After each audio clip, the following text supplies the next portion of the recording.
Imagine waking up to find your bank account drained, not by an ordinary robbery, but by a sophisticated cyber gang that has stolen over $1 billion from banks worldwide.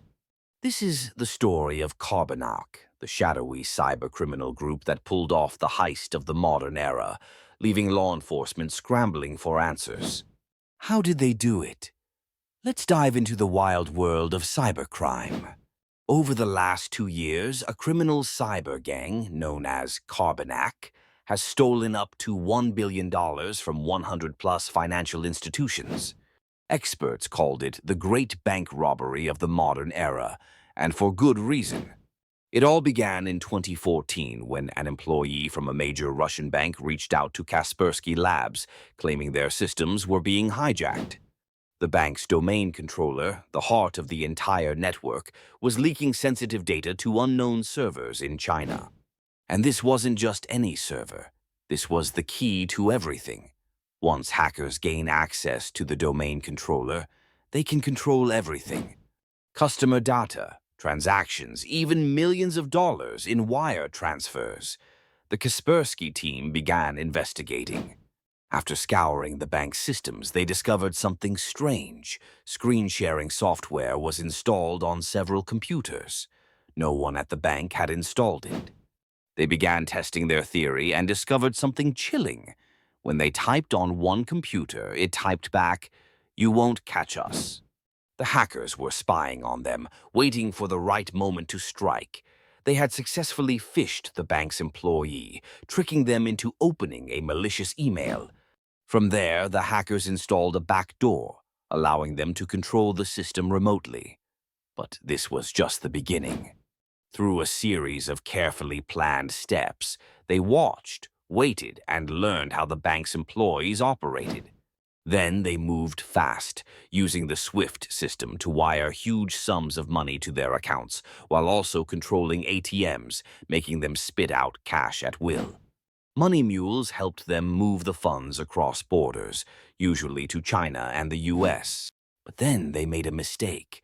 A hacker accidentally inflated a small account balance, turning 34 rubles into 10 million overnight. And when the elderly man noticed, it set off alarms at the bank. Authorities never investigated the missing $9 million, though, and the gang kept operating undisturbed. However, things started to unravel when the hackers made their biggest mistake in 2016. In Taiwan, inexperienced money mules left behind 60,000 in an ATM, prompting a quick-thinking local to alert the police. The Taiwanese authorities swiftly tracked down the mules using CCTV footage, leading to a series of arrests. For the first time, Carbonac's operations were exposed. As the investigation unfolded, experts from Europol and Kaspersky Labs began to piece together the group's history and methods.